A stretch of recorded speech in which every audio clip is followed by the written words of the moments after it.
There we go. There we go. Hello, ladies and gentlemen, and welcome back to the Gimmick. This is the first. Wait, we did an episode in March, right? Right. This is the second episode. Yes. Yeah, it would have been after Chamber, so. Yeah, it's your bi-weekly Geek First one, but sometimes it's a weird bi-weekly. Sometimes it's like 3 weeks in a row, and then it's like a episode in a month. But we are on WrestleMania season, so we got maybe one more episode in between that. But then next month's gonna be busy with draft and predictions and the actual shows. But I am, as always, the Canadian Nightmare Tresnell, and I'm joined. Oh my God, he's into the Codyverse. Is that where that painting is? Is Tekla doing paintings in the Cove? No, this is just one of her paintings, the one I like the most. But yeah, I think Into the Codyverse is a good nickname, especially with some of the stuff that happened last night. Can you imagine you pull up to that art gallery and you look at the name of it? It's like Into the Codyverse. Oh yeah, that doesn't mean anything, but yeah, no. Say to get some of your thoughts about AEW because yes, I supposed to interview and meet Tekla last night, so I'm jealous, man. I'm happy. I bought those stocks when they were low. I remember everyone on my timeline warning me, "Oh, the Spider Girl from New Japan." I remember after a month being like, you know what, I kind of like her. And look at her now.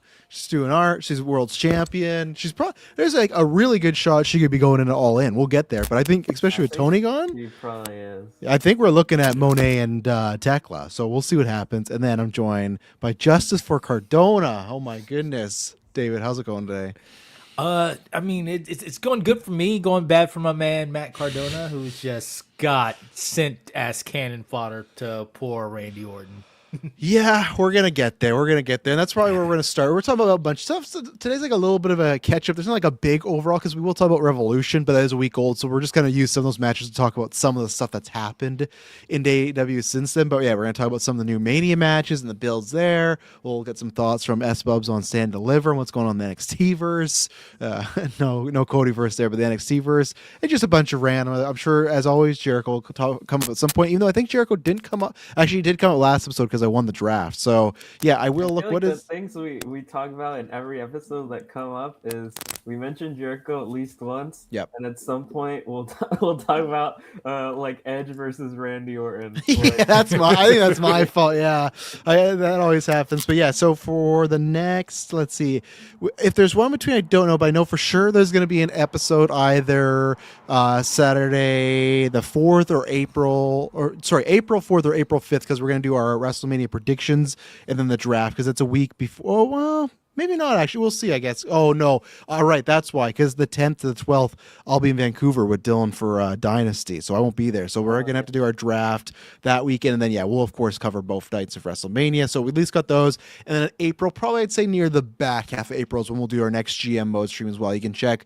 We did our first 5 weeks in the draft. Very close right now. So you can check that. That's on the feeds. But, yeah, let's get into this whole WrestleMania World Title Night 1 main event because I feel like we've been on such a crazy ride, right? Because I feel like for the first half of WrestleMania, I feel like the first 4 months after last year, once Cena and Cody was finished, I'll say that. Once since August, I feel like we've been like, hey, like what is the men's world title picture, right? We talked about Punk and Cody and Roman and Seth, and obviously a bunch of injuries. Everything has changed. And then eventually, we get to Survivor Series, and it's like, okay, they do the stare down between Cody and Roman. Multiple people report that's the direction we're going. So, okay, we're going with Cody and Roman. Here we go. And then a couple weeks later, Saturday's main event happens, and then Royal Rumble happens, and a SmackDown happens, and Drew's champion. And then it's like, okay, it looks like they're going to be doing some sort of Cody and Drew.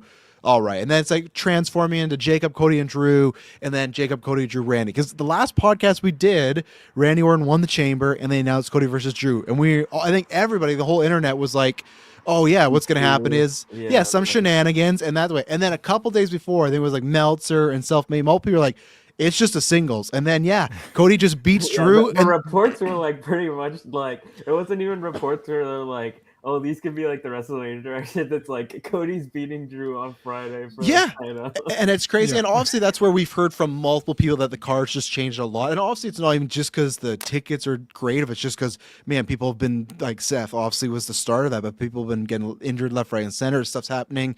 So now here we are after, I just feel like we've done so many podcasts where it's like, okay, we finally know what Cody's doing at Mania. And then it's like, oh, no, it's not. It's the same thing. Last time we talked, 4-way. And that's not what's happening. We're getting a single singles. Cody versus Randy. Obviously, last week Randy turned on Cody, got blood on himself, did the concerto with the steel steps, and much to David's chagrin in his name, Cardona.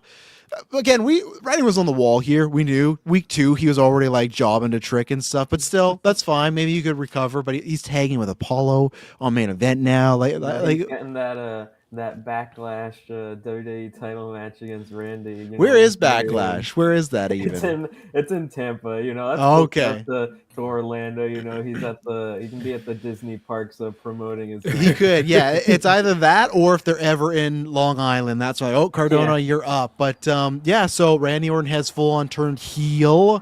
But obviously that's sorry if you hear loud car. Usually I'll mute it, but I'm doing the patio pod. Usually that's been the debate as far as, okay, this heel turn happened, and so far it seems like people enjoy this Randy, but it doesn't seem to be working crowd. Like, this guy is more over than he was in the past 3 years. He's getting big pops. There's a report, I think it might have been Meltzer, that was like, WWE knows Randy's going to get cheered at Mania, but they turned him heel anyway. It's interesting. So it's like a my GM. It was like they know he's going to get cheered, but they needed a face versus heel match at Mania. It was like the report. Did they need it? Like that's just my biggest, and other people brought this up, right? But that's my biggest complaint the night of, where I thought for sure they were going to do what they pitched for Cody and Cena. And I said this in the Discord, where the original pitch was they go to Mania and Cena's going to turn mid-match. And I thought, well, clearly they're going to do that this year with Randy, because they just did Cena turning on him, right? And even The Rock did. The Rock's like a bit of a different turn, right? Because I just feel like it was a slower build. He wasn't like an outright heel right away. He was more just a pissed off like babyface that turned into a heel. It wasn't the whole, let's beat him up. Like even the Reign thing, that took weeks for him to beat down Cody, right? Yeah, it wasn't just not the go home, but like 2 weeks before, or like 1 week before Mania. That to me was like a natural slow progression. You could look at The Rock's character and be like, I want to do this match. People turn against me. I'm really pissed off. Where that was like Hulk Hogan like running over The Rock, like where it's like right before Mania to like escalate it to like the max level. Yeah, where the Cena one is the same thing, and that's where it is. It's just like Cena turns heel. We have a random celebrity involved, and Cody's going to WrestleMania, and he's not going to get cheered, and that's exactly what's happening now. Randy turns heel, gets beat down, bloodied. He's going to WrestleMania, get booed, and for some reason, again, just like Travis Scott, we have Jelly Roll. I get it, they team together, but why do I need to see Jelly Roll on my TV being like, don't be the old Randy. Because he's just a member of the roster now, He is. He's wrestling next week against Kit Will. Like I just feel that I know they would know Randy would get cheered, but the way to get here has felt very odd. But yeah, Dave, what are your thoughts on obviously the Cardona of it all, but then thoughts on Randy and I legitimately feel like Cody's going to get booed more than he did last year. Because I feel like last year wasn't a 50-50, but you still your Cody people. But now it's just like, oh, cool, Randy's back. So it's like, and I just feel like Cody, Cardona, they're being booked to be looking like geeks right now. They're looking like losers. Like, it's just, I don't know. So what are your thoughts on all this? That now we're just getting a straight up singles happening. I think that if they knew that Randy was going to get cheered going into WrestleMania, just let it happen. Let them both go in, get cheers, and then do the turn in the middle of the match. I think it'd have been more impactful. This has just been weird, and now it's like, okay. And I'm sitting here thinking tinfoil hat on, like, who and TKO paid off the government to get Ted DiBiase Jr. off so that he can now be part of the storyline. Like, is he going to be the next one? Are they going to do a callback to Cody's indie run and call up Ethan Page so he can get beat up next? Like, who's going to be the next cannon fodder to him like that? It's like, it's just been weird. And yeah, all this Jelly Roll stuff, me and Espos were talking about this before you got on. It's just like they want Jelly Roll to happen. It's like, stop trying to make Jelly Roll happen, please. Like, everything last night was written in. He's going to have another match next week, and that's going to be more build up to something at WrestleMania. It's just like, you guys, you dropped the ball with Travis Scott. He said he was going to do it, then he just no-showed. I get it. So now you're going with a celebrity that is all in and you can trust and everything else. But this is just, it's too much. Like, I'm tired of seeing Jelly Roll in this capacity. They had his fun little tag team match. Cool, you got that out of your system, but I don't need to see more Jelly Roll storylines.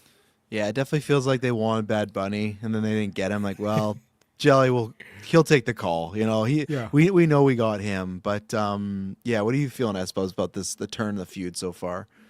Well, I did like the turn, and like Hmm. I say, I didn't really get to see SmackDown last night, but I watched like through the clips, and it was like people are really like it. It's just because like it's just he's like he's so over the top as like an evil guy that it loops around to being funny, but like in a Yeah. good way. Just like when he's yelling at Cardona and just like walks away like 2 steps and then turns around to hit him, and obviously like calling him into the ring just to like hug him and the stuff with the phone calls. Like And what I do like the theory. I hope people are right that Randy's just talking to himself on the I phone do like that calls. a lot. I Yeah, do like The that. voices in his head. Yeah, like I think go because I think the problem with I had the Orton turn right now is it's like okay he turns on him and I was fine with he was going to turn on anybody but then it's like right away oh well I hear voice in my head he hasn't been hearing voice in his head for like other than Michael Cole being like oh he's hearing them he doesn't seem like a crazy guy he just seems like a fucking jacked dad that shows up to work like I'm gonna wrestle for a couple months and then he leaves right like so I would like them to lean in and him get like really over the top I think that's fun again I just don't think it's back to Judgment Day when that started. When Edge turned heel, no one to boo him. This isn't the same thing, but like Edge was gone for what 6-7 years. No one to boo the guy. And same thing, Randy. We don't even. It'd be different if he was full time, but he's not. Sometimes he just disappears for months, so people miss him.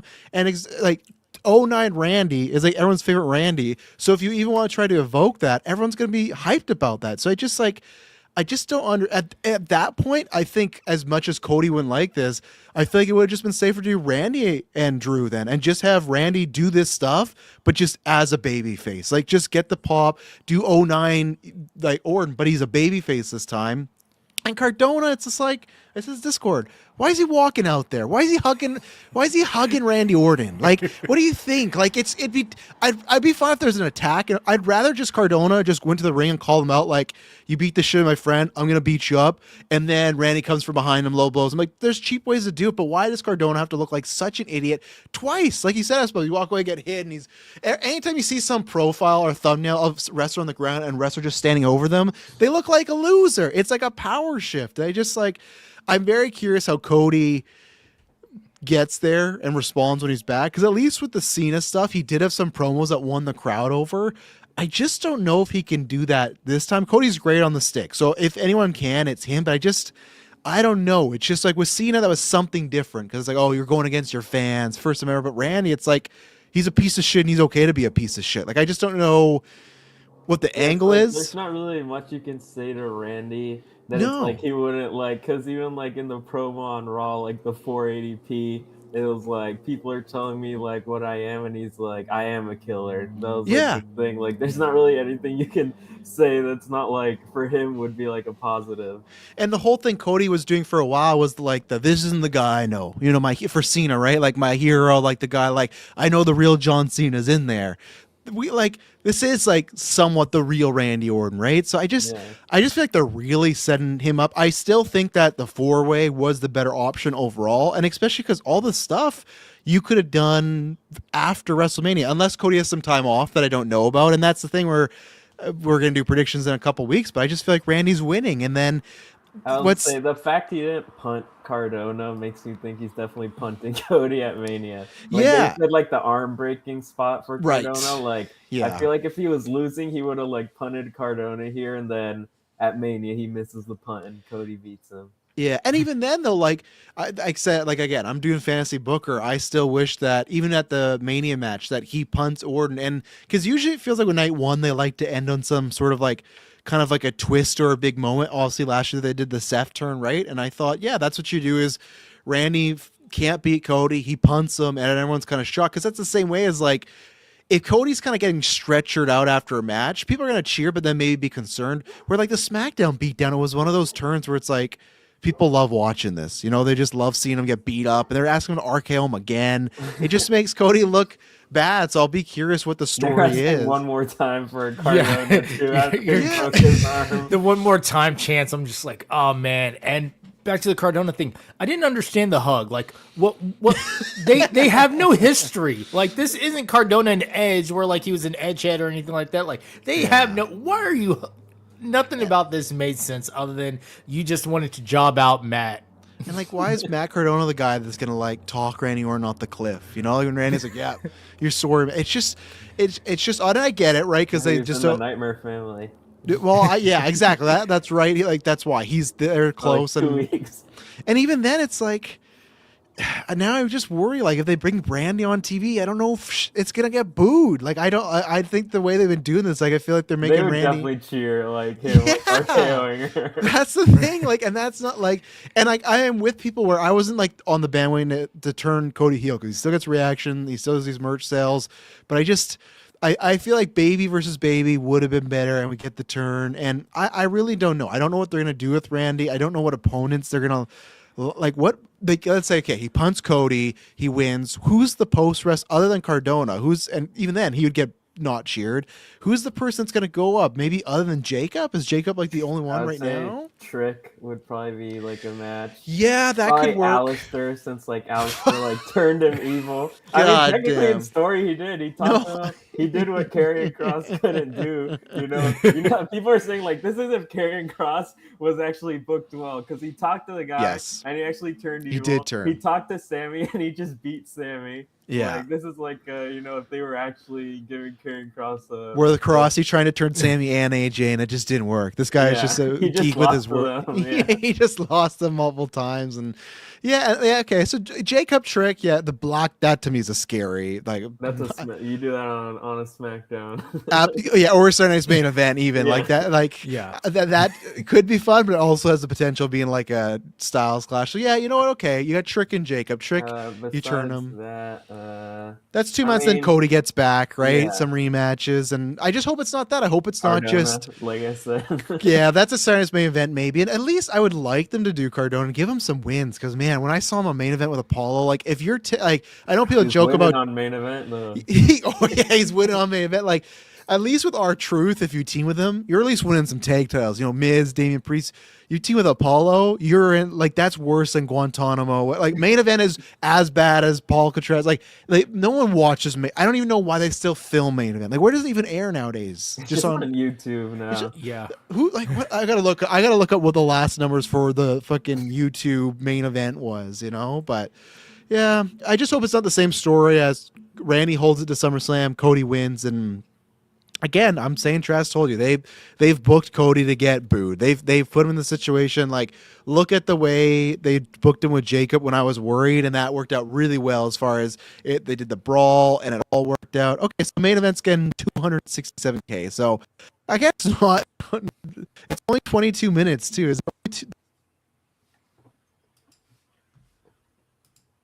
I think you muted. Yeah, lost audio. The mic was like glitching out a little bit, and then the sound stopped coming. But I was also searching on the YouTube channel to see what numbers Main Event was getting.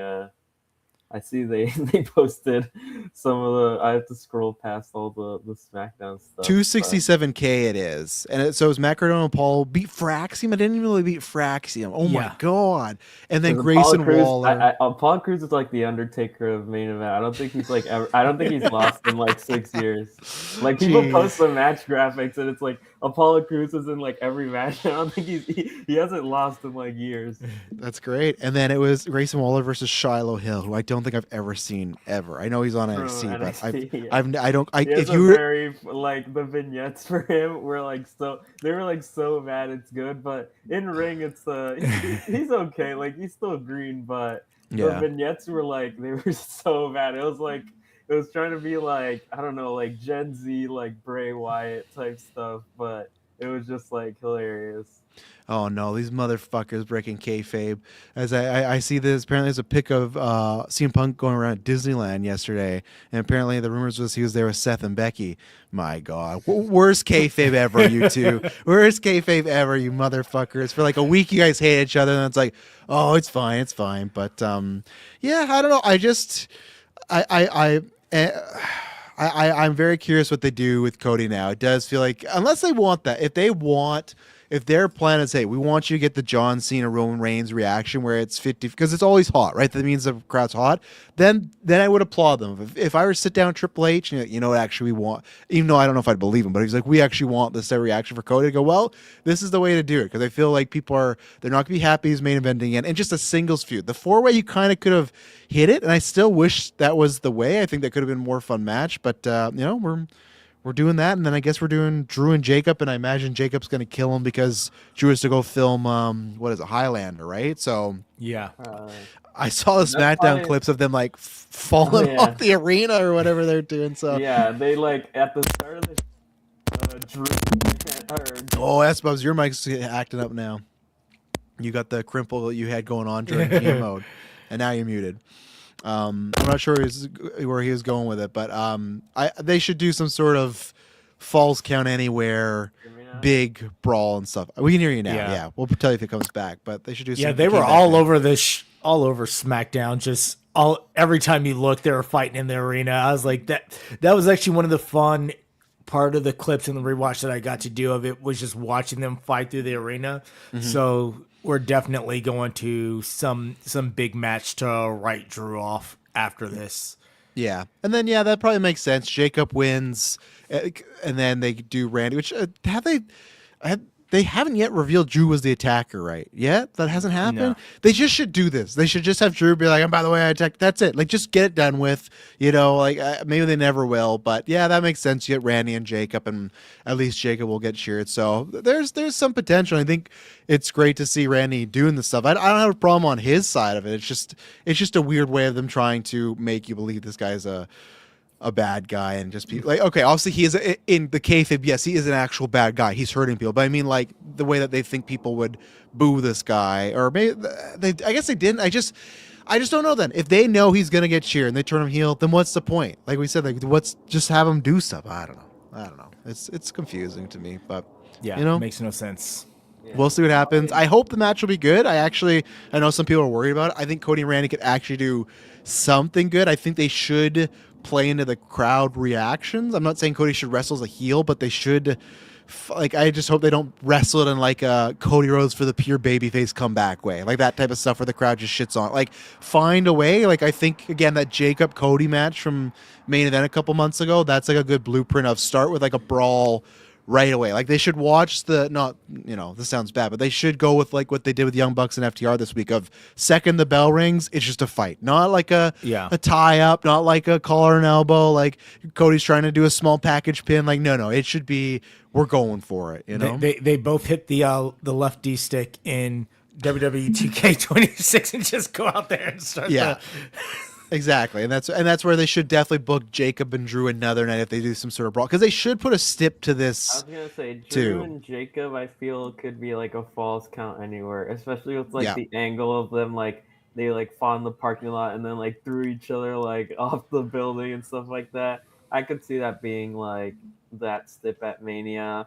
on one of the nights, and I still don't know if because I could see Randy and Cody still just being like a straight wrestling match, or like Cody can come back and be like, I want you inside Hell in a Cell. True. That would add some juice too, because we didn't talk about that. There was reports that at multiple times, because what was the first one that was supposed to be the Cell? They fixed it for Drew versus Cody. Right, Drew versus Cody, which that would have made sense as far as when we were like, I don't know if that match is going to play. At least that would have spiced up a little bit. And then at one point, wasn't it tied to Roman? I can't remember if it was Roman or Punk, one of them. And because like that, there was Roman and Cody was for a long time, and then people thought that was going to be boring, or no one wanted to see them run it back, so then they had to switch it up, and then the injuries happened, so they really had to switch things up. Which is so crazy because like both Roman and Cody matches are good. Like I get people. I feel like that report is definitely like that's just covering like they didn't want to lose to each other. Like I don't think it's like, oh, we thought it was gonna be boring, and that's because I would love to see that in a row. We got Roman for 11 WrestleManias in a row, so hell, I'll watch him versus Cody for 3. And that is like a bit like I know what people. I disagree when people are like Randy when we were talking about Cody versus Drew, right? And then it was like, well, people have seen that before. Sounds like maybe that was never the plan, but Roman versus Cody is interesting because it's like, well, who's who is going to win. I just thought the timing of it this year was a little odd. I understood because of injuries, but if that match ever happens, that is a big, because that was the rumor that both camps kind of feel that one should win over the other, and it's like, well, and I wonder if it'll ever happen, and if it does, that's what the reports are like. There's many times where like it'll seem close, where it's like it's about to happen, but there's still people who think like it's never gonna happen.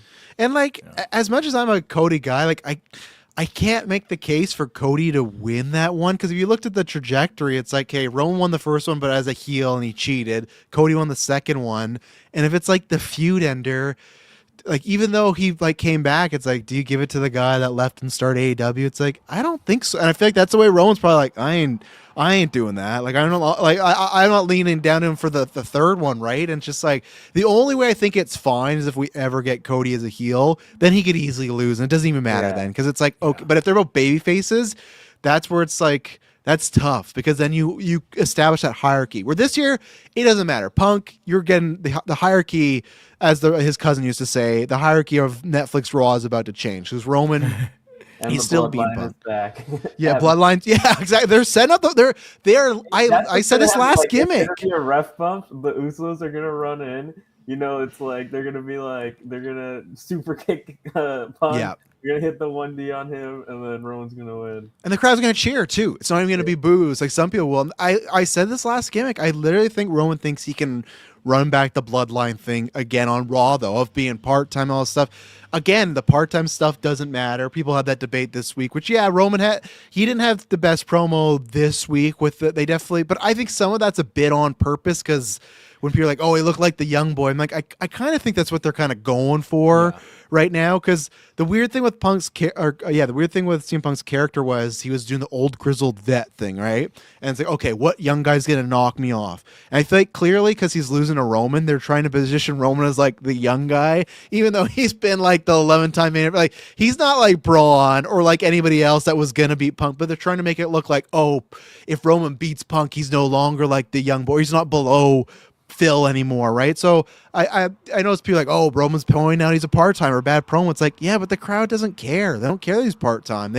They're cheering him. They'll only boo when Roman's not there. The second Roman's there, the ones are up. They're buying his fucking bad OTC one merch, So I am surprised. Is Larry coming up? Because that was the original pitch. And do you think they're saving that, or did Punk drop the nah, brother? That's not happening. You can't talk about my dog. Like apparently that was supposed to happen. I feel like you might have. There was something else that I'm trying to think. I think if they're wanting Roman to go over, you leave Larry out of it, because you piss off all the dog lovers, everyone else. Like, you lose a bit of your audience that they're going for if they bring up the "I'll bury you like your dog." Yeah, I can see that. Like if Roman's gonna be like still wants to be a baby face semi after, yeah. Well, see, I think though that's one thing I like about the feud. It's kind of they feel both like tweeners, right? Because as much as people want to joke about Jimmy and Jey Uso, Punk kind of felt like a dick in that promo with them, but he felt like a justified dick. I love when he brought up hey, remember a couple of years ago when Roman was talking shit about Dusty, who's dead? Like, what's going on? So I've loved almost everything with this back and forth. I love that they're both the same characters. Like, I prefer this much more than what they've done with Randy and Cody. The only thing I think I could think is the Larry thing, if they want to say it for the go home show, right? If they both know, hey, if you drop Larry, that's a lot of heat. I do agree with people. The only negative thing about the promo is whatever you want to say about Jericho, he's always been right. It's like that quote, I can't remember who said, but some video game quote where it's like, if you don't delay, something about delaying a bad game, it's just that was Sakurai, I think. Yeah, what does he say? Like a bad game's always bad, but if you delay a bad game, it could become a good game. Whatever it is, Jericho's old quote is the version of that, because I do agree with him. If Roman's saying Punk's weak and old, it doesn't do anything well, because it's like either you lose to him and you lose to the weak and old guy, or you just beat the weak and old guy. That's the only part I agree with people that criticism Roman's promo. Like, you don't got to talk about him being old, and that was weird that Punk got so. I get that's the story. He's an aging vet, but like Punk got so mad about him calling him old, he's starting to throw fists and everything. So that's the only thing. It's like, okay, That didn't play, but I wonder if they save Larry. But and who knows? Maybe Sammy's not doing anything. They get him back on Raw. You run the whole bloodline over again. I don't know. So we're gonna end WrestleMania Who with would be everyone like the eating. who would be like the new Sammy if it's not Sammy, not Danhausen? no, not Danhausen. Roman ain't working with fucking Danhausen. Who is the new Sammy? Who's like a funny character who can be like funny for a while, but eventually like the crowd starts to like this guy and they leave the bloodline. Yeah, it can't be Truth because they did that with Judgment Day. Yeah. Who's a guy that's somewhat funny? And it has to be someone like Sammy that's kind of like floating around the mid card right now. Oh boy, someone that's floating around doing nothing. Like, thank God he has the U.S. title. I worried they could have put Carmelo in that spot. Like, he's not like hilarious, but I feel like they're like, hey, we got a good spot for you, kid. Don't worry. Let me look at the W roster. Let's see here. If it wasn't if they weren't like what they're doing right now, I could have seen like a Grayson Waller or like Austin Theory, babyface Austin Theory. Could have put him in there. Fucking babyface Austin Theory. But as for, like, I just thought of that question, but like I don't know if I could answer it for like. It's hard to make that comparison, like, for Sammy. I know. I'm looking right now. Sam might be one of. Well, if he wasn't doing the Grande stuff, maybe Chad Gable, because he does like he lingers in the comedy stuff, right? So like you could see him for some reason being an over the top babyface, and because the thing is though, like Sammy, what happened with Gunther, you could actually heat up Chad Gable to be a Roman contender. Gable Roman match would be like if Gable was like the full on face there. Yeah, and he's just the wrestling machine again. I think that's my answer. I think obviously you drop everybody else. Maybe Gable, he's stableless. Maybe after he loses if he loses his mask like at Mania, he's like all sad and like bloodline. And maybe it's just they need some backup, and his group leaves him because they're like, oh, why you pretend to be a luchador? Like that's it. So I could see. I'll go with Chad. You put him in that spot, either Chad or that's about it. Don't put J Vaughn in there. That'd be my worry too. Oh, like, God, no. We see you moving around in your entrance. Let's see what happens there. But yeah, Grayson Waller, that's another guy. I fear for him the next couple of years, man. He's dropped off the face of the roster. We just saw a main event, so we got that. Is there anything else WrestleMania wise that's been Brock. Owen Brock, right? Let's talk about that. Great pop. I think that's the way to go. Only if Obo's winning. And don't get me wrong, there's a high chance whatever night it's on, we're doing the post show and Brock Lesnar fucking kills this guy. I'm not saying he'd job him out, but like I will not put any stock in Paul Heyman not getting Paul Levesque in a room being like, I think Oba's not ready for this yet. Like, right? Like, I hope it was a great moment. Oba looked like $1 million.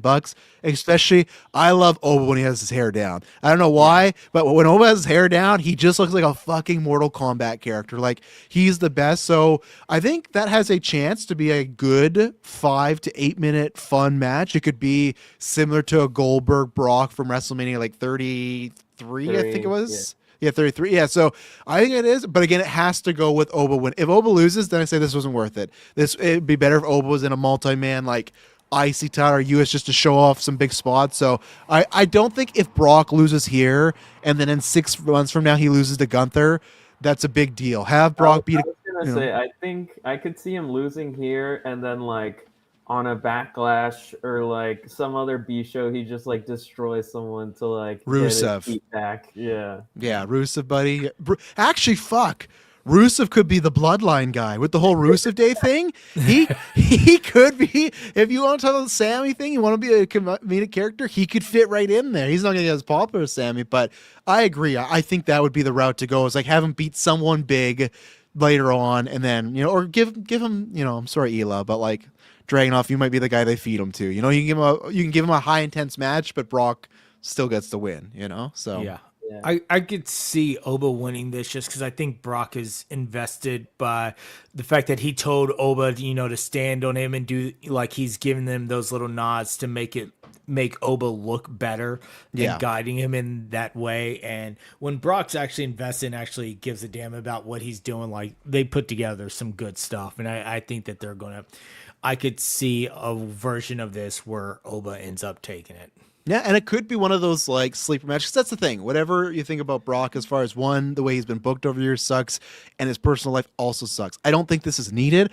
I would have full on just taken, even though it would have been a crazy match if they just did Oba and Gunther. And we'll talk about Gunther in a second, but he can work very well. He can sell really well. So it could be that's the way of Brock matches. You never know. Either you get this fun highlight reel or you get a stinker, right? And I think it will be the fun one. I do think this is better that they've announced it though. I didn't like the idea of just Brock standing in the middle ring for weeks, nothing going on. Like, get the heat going on, and obviously some plans have cemented, and I think this was smarter than the idea of, well, maybe just night of Oba will come out. Because I think they had that, like, just in case to, like, help themselves. Like, we can keep this open challenge thing going, like, as long as needed. If it's, like, if we need to do it all the way to Mania, we can do it. If not, then... Because even with the plans, maybe if some other plans shifted, they thought, we might need Oba in the spot, so we can't announce them yet, right? Like that, it was smart in that aspect. Like, let's not announce it now. It just would have been done the night of let's win. Because especially too, you don't want the thing of people chanting Oba and then someone else comes out, and it's like, again, two nightmares, in my opinion, scenarios. It was a good fake out of the Seth Brock. Oh my God. When David dropped into Discord, I'm like, oh my God, I don't need to see Brock and Seth again. Because that's one of those too, when they set that up. Because I remember the first night after WrestleMania 31, I was there live, and that's when Seth cashed in, right? And they did one of the coolest things ever where Brock goes to attack him, and Brock goes to German suplex Seth, and he backflips out of it. And it was like, this cool dynamic of, what if Brock can't fucking do his moves because this guy's so technically savvy, he can get out of it. Yeah. When they had the match, none of that happened. Seth just got suplexed and beat up the whole time. So that was a situation where, this Brock and Seth match could be really good. And it wasn't. It was just to set up the Undertaker coming back, and Seth just got beat up. So that's where I was like, oh man, especially with Seth coming back too. I was like, don't put Seth in the ring with Brock. Like, don't have that happen. Speaking of that, because I think we've talked about the rumors they want to do some sort of cell match. I still think, hopefully, right? You had said that they're Theory and Paul are going for the tag titles at WrestleMania. That seems like what the setup is. So, and I think there was a report by Body Slam this week that they're hopeful Braun can get back. I really do hope they can do Seth and Braun, because we talked about last episode, I don't think anyone in the world wants Seth and Paul at Mania. So I hope that can happen. Yeah. I do wonder from like an ego standpoint how I feel like since Logan Paul's signed that full-time contract, WWE's been like, we got you. Yeah, you got to do what we say now. Like, it felt like he always had these big matches. Like, him versus Usos, man, that is like, if I'm taking a bathroom break during the show at WrestleMania, that's it right there. Like, nothing more than Theory and New Day versus War Raiders from but at least it's a gimmick. Like, you got to be, but like, Paul and Theory together is a nightmare squad for myself, for my likes. They're talented guys, but do we think that's just a straight up Paul, Theory, and Usos, or do you think it's going to be a multi-man? Multi-man. I don't really know what other teams you would like put in there besides like if you just added in like a New Day for no reason. Woods is hurt though, right? I think. Yeah, they are kind of teasing that like Kofi bring back the Street Profits to be like his new teammate or something. Don't put Javon there. My hope for that is that it just gets Kofi in the multi-man, because you got Penta right now. They're definitely doing some like being a ladder match or just like a multi-person match. Yeah, and like Dave, you mentioned the Street Profits, like that's correct, but like at the same time, it's like they're like scared to book these guys right now. So I think it might end up being a straight. I could see this one being the straight up.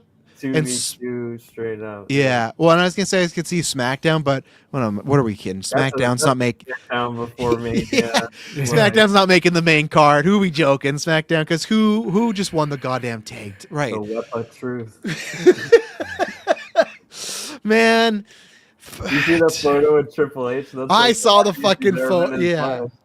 I saw the photo, and they had like 10 different photos of him with the other people doing the poem, and with him doing this. Like, I'm sorry, Damian Priest, it's over for you, man. You're now a tag team guy. You're holding the rope. So okay, so yeah, they'll defend the SmackDown one, and then with Finn and Dom, do we think they just get like put into the multi-man IC situation, or are they getting like a one-on-one? Just a 1v1 match. Yeah, I hope so. Yeah, and do we think it's Finn or the Demon? I swear there was some report that they wanted. I think, well, because this match was supposed to happen at SummerSlam last year, Right, and it like had on Unreal, it was like the Demon Finn Yeah. Balor versus Dominic, which so, is just so funny. It's like Finn Balor has to break out the demon to fight Dominic Mysterio. finally gonna win. Yeah, the I ultimate hope. boss. Yeah, like I hope the reason they give that is because like Dom's got the backup, right? So he can like power through the interferences of, JD and Raquel and everything. So that's gonna happen. And because I'm not watching weekly, like what's going on with Stephanie and Liv right now? I feel like they've been doing the promos. I feel like it's been quiet the past 2 weeks for this build. I feel like it's Like, well, because they had like in the gauntlet match, like Liv was at ringside, right. Yeah, and then and then she like, tried to help Raquel and and Stephanie came Stephanie down. to, Yeah, like fight, and they fought to the back, and then this past week, like Stephanie was fighting Raquel, and like Io, who was the one who like got cost of the interference last week, came out to like fight Liv. So they've still been yeah. involved. Like they've had stuff every week, pretty much, whether it's like Okay. promos and segments and stuff like that. Hasn't necessarily been like, I would say like a top tier Mania build, but it's not like they're doing like, it's not like they're just like off TV. It's not like Jay and Rio over there that apparently like I haven't watched. I've seen some of the clips. These poor ladies are just getting like destroyed on social media, these promos and stuff. Like it's and because we talked about a little bit like some of that Twitter drama that didn't go anywhere, and now they literally put Michonne and BFAB just so Rhea can like have some fodder for the what next. I saw people saying is like the fact they didn't do like them joining with Jade like at Mania, probably like Rhea's still winning at Mania. Like if they had like run out at Mania to like help Jade win, it'd be different. But the fact they did it before is like, well, there was like I saw like someone commented like based on like the reports of like they want Bianca like at Mania to do something like that's it right there, the save, taking out the goons there, and like Ibu like quote tweeted that with like eye emoji. Well, yeah, that, and I saw someone else too, I think based on the same tweet, and they said, oh, you get EO joined as well, and I think that'd be fun where the triple threat last year, they're standing tall where Rhea's with them. I can see they did like that one year, they did like Backlash, it was like Roman and the Usos against like Drew, Riddle, and Randy. I think like you could see that being like Rhea, Bianca, and Io against like Jade, Misha, and BFAB. You know what you're talking about that, which is a good like formula. The formula I want them to bring back, they've never done. Man, for WrestleMania 32, when they took the two main events, it was Triple H and John Cena versus Kurt, Randy, and Ray. I would love them to do that on a Science main event right now. Have Cody and Randy. Now, I would also had to do that before the turn. You could have even done the turn there, but imagine you would have done Punk and Roman versus Cody and Randy. That's a hell of a main event right there. Like I wish they would still do that. I think Punk said in an interview like a few weeks ago about like how he hates the can they coexist like tag match. That's fair. Like, if you could remove one trope from all of wrestling, what would it be? And he was like the can they coexist tag matches. But it's been so long since they've done that. I think you can pull one out. It's not, back in the day, they used to do that before every major pay-per-view, the can they coexist type deal, or, they're going to go, they're rivals, but they're going to go for the tag team championships, Shawn and John Cena, like stuff like that. So, but no, remember they did do it last year with Cena and Paul. Remember they did that on that build up. The can they coexist because they were feuding before, and then it was I don't know and stuff. So yeah, they haven't done it in a big fashion. So I'm fine on the big scale. They do do it a lot. Like even Rhea and Io at times they did it a little bit, but no, that's fair, and that's a trope that should kind of go away because it is kind of annoying. But okay, so we got Rhea and Jade. Yeah, Rhea's gonna beat BFAB, gonna beat Michonne, and then beat Jade at WrestleMania. And then she's SmackDown's champ. I'm so curious how that match is going to go. I'm going to have my eyes peeled because same thing. Maybe that's a fun highlight, or it's just, man, what a stinker. And then Jade might be in the mid card forever. They're going to do what they're doing to my girl Marina, who, you know what? If you fucking put Marina Shakir versus Rhea Ripley, you're getting a much better match than Jade. We'll talk about Marina a little bit later. I got a bone to pick with TK. My God. I never thought I'd be defending Marina Shafir, but this woman delivered a Dave Meltzer 4-star classic this Sunday, and they're having her fucking job twice. But anyways, Gunther. Gonna get she's gonna get that 300-day Reign of Terror title run this year. In ROH though? No, main champ, you know. Okay, that's fine. Yeah, give it to me. I'm happy. But yeah, and then Gunther, the rumor was they wanted him to work with Ray, and then Ray's been injured, so they kind of don't know. I wonder, like, was that going to be a Ray would retire sort of bit? Like, it doesn't feel like Ray's settling down, so it's just I like. mean, the fact that he gets like injured in like every match, maybe he should be retiring. But That's true. That's true. He could be a manager or PC or whatever. Because didn't he do commentary? He did in AAA, right? AAA commentary. Yeah. Like, he does the English commentary and he like translates like the Spanish promos like live. Yeah. And Ray and Gunther, I actually think that's like a good.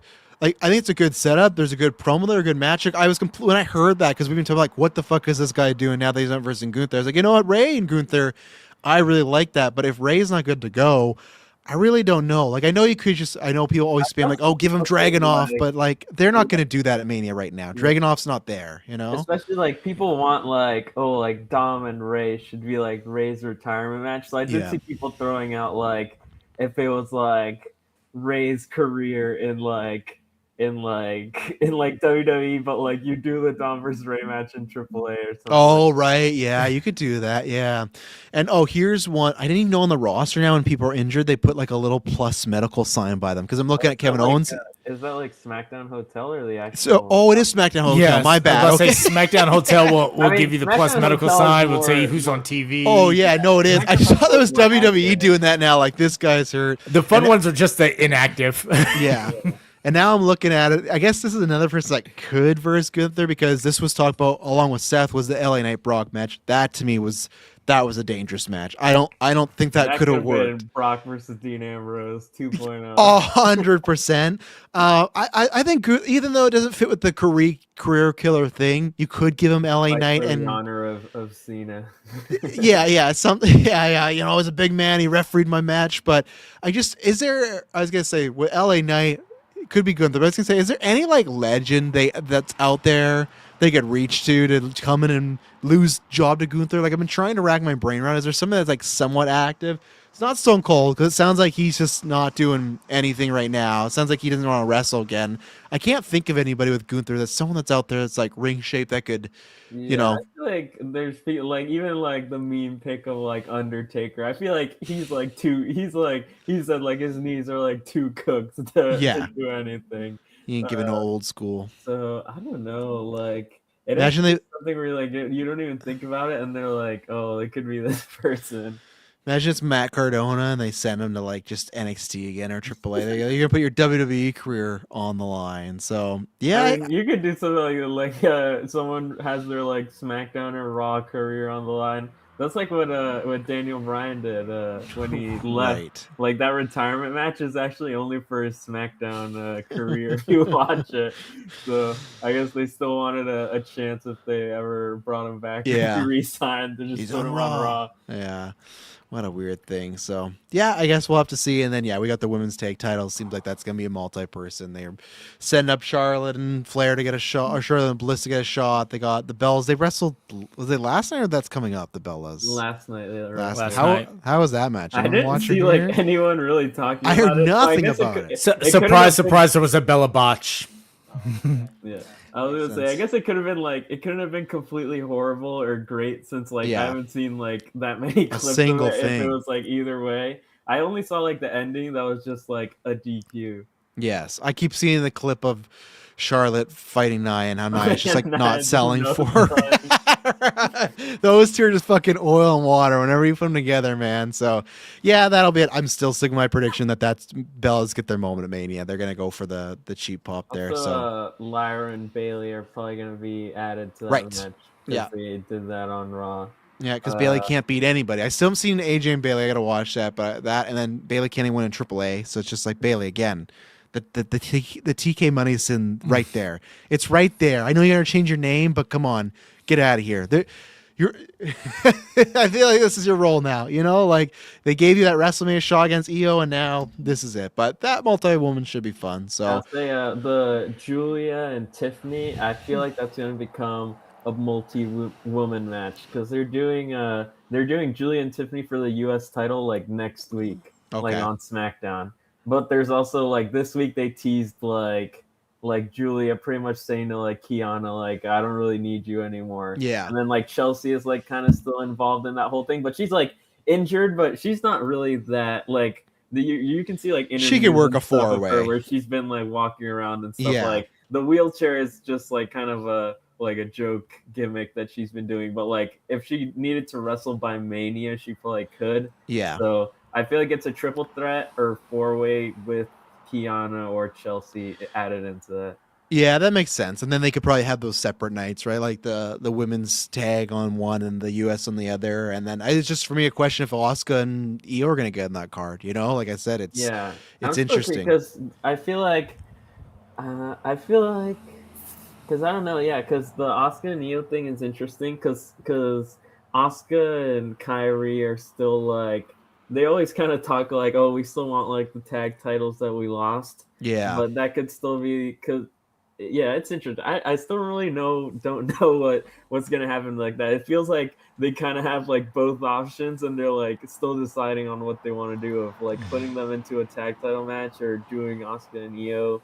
And Io and Raquel, as people are saying, which would just be like such a weird like Mania match. What? Oh, I thought you meant teaming. I'm like, what the fuck's going on there? That doesn't work. The only word I do have too, if that thing we talked about where it is Bianca and Io doing the save, I do worry they could be like, well, you're gonna have like a moment in that match, so we don't want you to have a match to take away from it. I hope not. Jade's show up on Raw and like beat up Io, and makes the save at.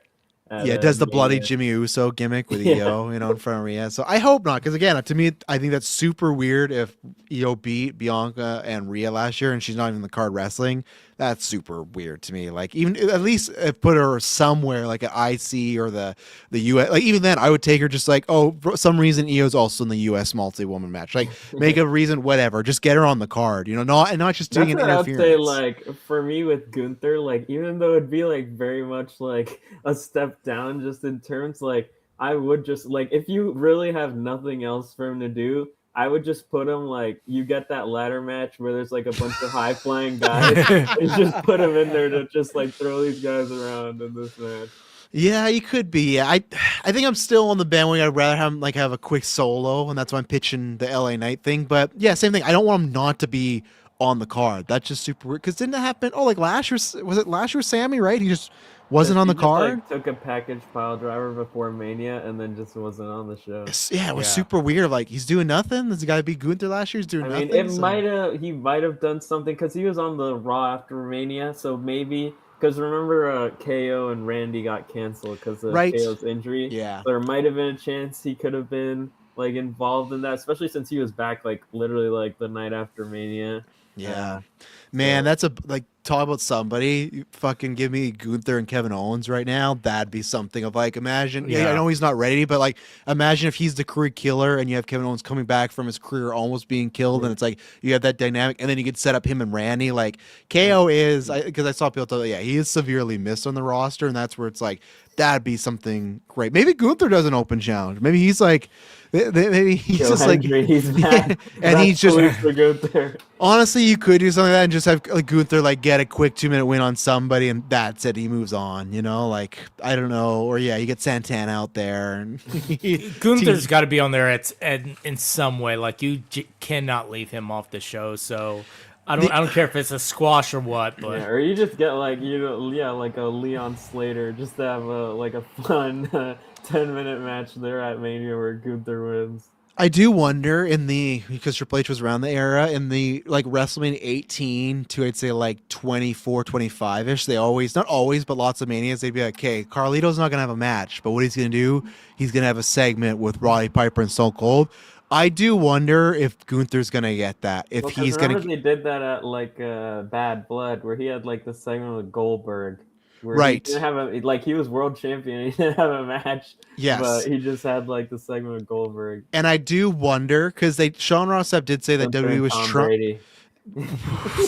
God damn career I'm so over this this whole wrestlers getting fake mad at Tom Brady and Liv making herself look like an idiot by saying like I don't think football players could transition. It's like, man, like half this fucking roster's football player, like The Rock, like the whole like The Rock, Goldberg, like Roman, Braun. It's like Brock Lesnar was with the Vikings. Like all of your major people did something with football. It's like I get it. I'm a big Liv supporter, but it's like don't let's not go down this road. But like, that's what I honestly feel like if they don't have, because I feel like unless it's Raw, because Gunther's wrestled Cena, he's wrestled AJ, and then it's like he's in multi-man stuff. I wonder, I'm waiting for a pay-per-view where he's on there and it's not a world title or it's not a legend career thing, because I really like him being the career killer doesn't mean every pay-per-view that he's on, it has to be a career. And like, that could, like, Randy Orton was still the legend killer, and he was still wrestling Shelton Benjamin at Backlash. Like, he doesn't have to be killing a career every time. So that's why I'd be fine with like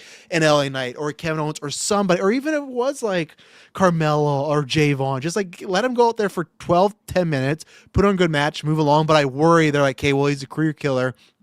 And that's where I wonder, because Sean Ross Sapp a couple months ago did report like that he's trying to work with Stone Cold, and I don't think it'd be a match, but I wonder if you could get like a segment with Gunther and Stone Cold or something like that, like some sort of legend. So I just worry that if they don't have a big match, they're gonna have him there. But yeah, if they keep him off Mania, to me that's really bad. So what? 2 years ago he loses to Sammy, last year he loses to Jay, and then he's not even on the card. Like, you know what his segment is? They're gonna do a thing where like the Hall of Fame like inductees walk out on stage. You know, AJ's there. You know, Gunther's music hits. Stare down. They have like a stare down, and then probably AJ like punches him or something, and then they like get separated. Well, and you could have Dennis Rodman there too, do something for sure. You know what you could do? I don't want this because this is a full Vince booking, but they sometimes do this. You could do a fucking segment of the Hall of Famers taking turns hitting Gunther. They did that it was like Raw 30 or whatever. They had the Ascension. Have you ever heard of these guys, S-Bubs? The Ascension? Oh God, they got buried.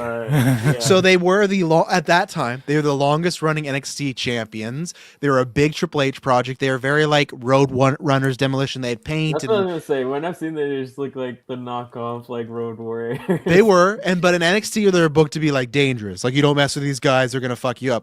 On the main roster, Vince didn't like them, so they were like getting all these promos, and it's like one of the first or two nights they're on Raw is the Raw 30, and they got fed to DX. They got fed to DX. They got fed to the APA. It was all the legends, and they just took turns beating the Ascension, and then after that they were just dead in the water. And they tried to be like, no, this is good for them. Them like teaming with like Stardust. Yes, the Cosmic Wasteland. That was their team name. I remember because they did a house show here, and one of my very first like trending, or one of my only big trending viral tweets is there was a Cody and a fan legitimately got into it in front row, like Cody was like whatever getting in his face, and the fan like tried to like take a swing at Cody, and then Cody ran up on it, and security pulled that guy out of it. And this is like Vernon, Kelowna, like Canada, BC, like a little town, but this guy was just mad at Stardust for some reason, and Cody was egging him on. And I posted this, and it went everywhere, and I was so mad because I used the wrong handle for Cody Rhodes, so I was like, fuck. But yeah, they were the Cosmic Wasteland. But yeah, they buried him. So yeah, you could get Gunther getting the big Stephanie McMahon slap. You can do all that. So yeah, we'll see. I hope he gets something. But yeah, so those are pretty much all the matches right now. It's interesting. I think they're gonna have to do a big work rate one, with Cody being like, it's gonna be a sleeper Mania. You can't pre-say that. You say that after the fact. Like, you can't like just say, watch, it's gonna be a sleeper Mania. No. That means everyone has to deliver. I hope it will be, but like, I think it does. It has a potential to be what Cody's saying, where it's WrestleMania. It's like, on paper, there's some iffy stuff, but events could be like really great. Or very meh. Like, they have both ways of going. Yeah. Like, what match is Roman gonna work? Is he gonna work that Bronson Reed 40-35 main event style cinema thing, or is he gonna really go? Same thing with Cody and Randy. They already have. I mean, maybe that's with it being the triple threat, but I thought like last year Seth, Punk, and Roman was really good. I agree. But like when you talk about Usos interfering, like there's stuff they could do there that could go off the rails. And same thing with Cody and Randy. Is it a fight, or is it Randy's going in with a headlock, brother? It could literally be Randy and Triple H. The greatest wrestling match of all time. Yeah. And again, it comes, talked about, again. Greatest wrestling match of all time. It's a good match. That's a good match. It is the greatest, yeah.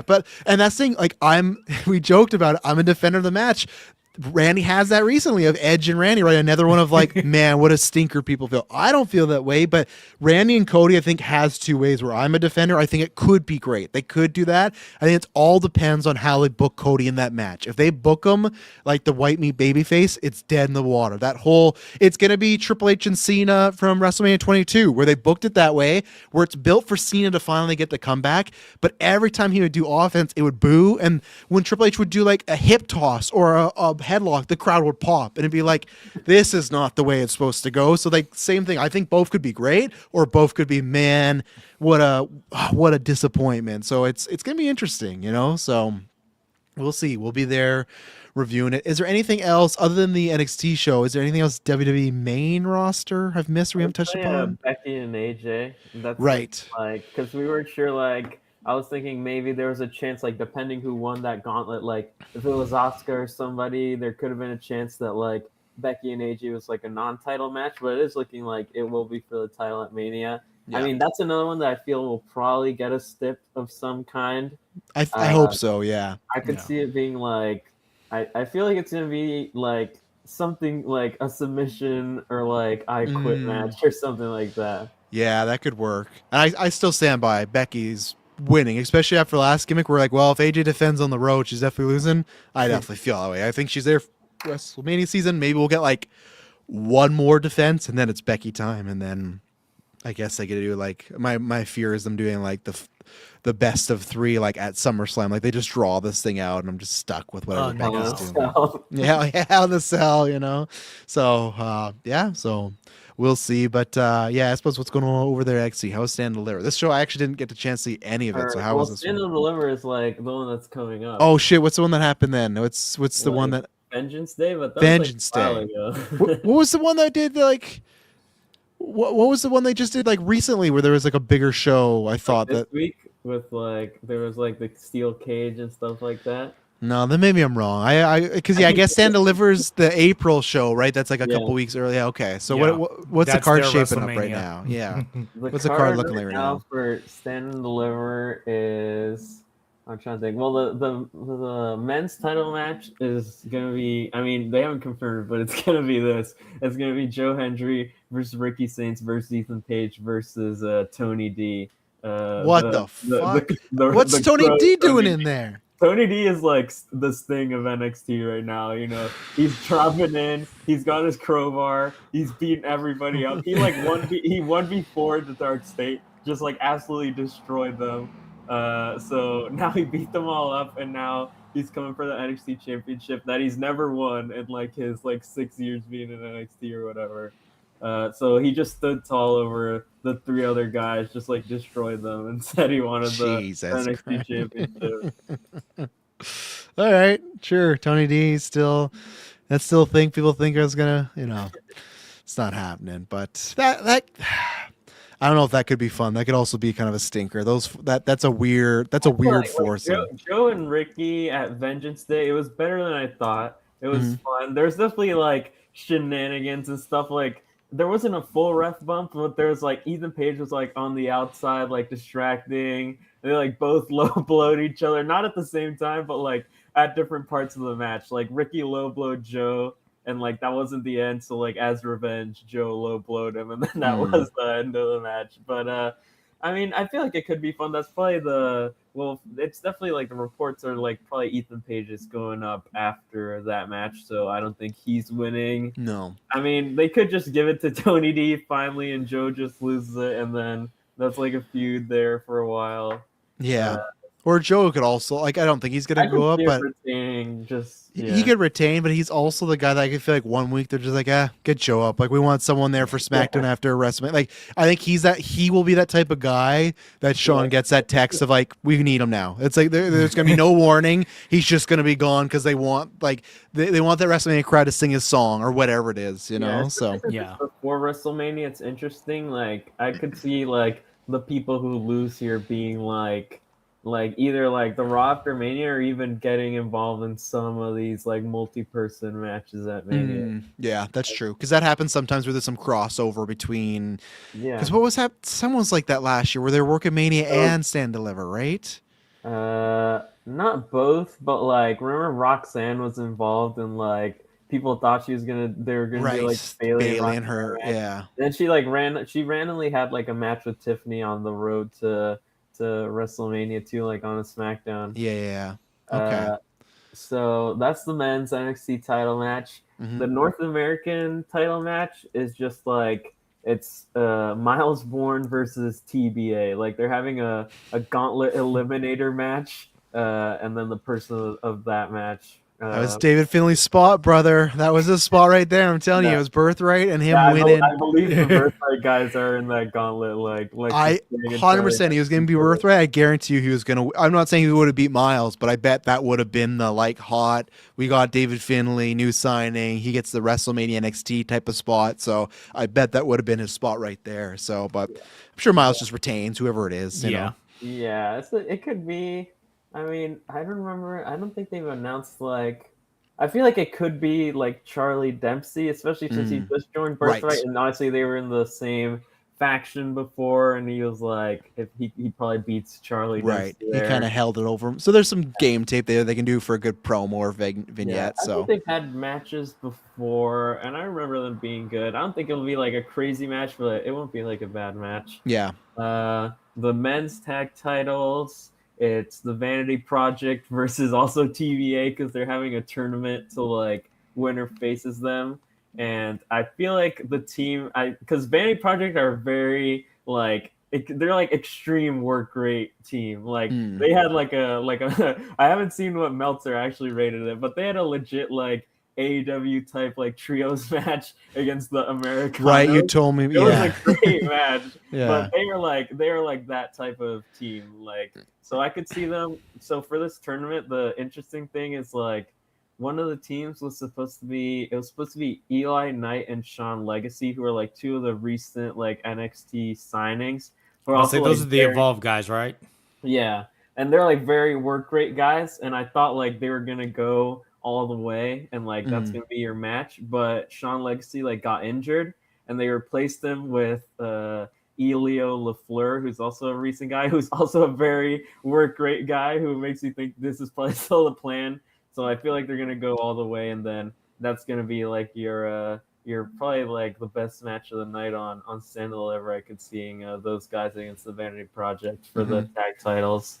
For the women, for the NXT Women's Championship, I'm thinking it's probably going to be JC versus Kendall Gray, especially since Kendall vacated the Evolve Championship. Yes. And that was already a great match at the start of the year.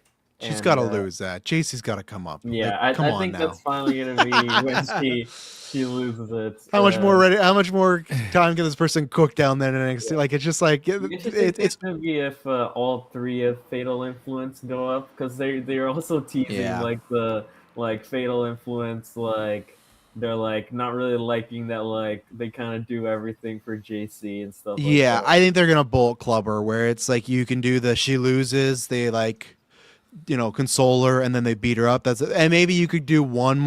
I don't even want that. Don't even do a fucking month program. It's like AJ Styles got kicked out. Then what happened? He was gone. Like that's how I do with JC's. They just kick her out and she leaves. Like I'm not gonna deal because then what happens in NXT is they'll go okay. Well, let's just do JC's gonna turn face.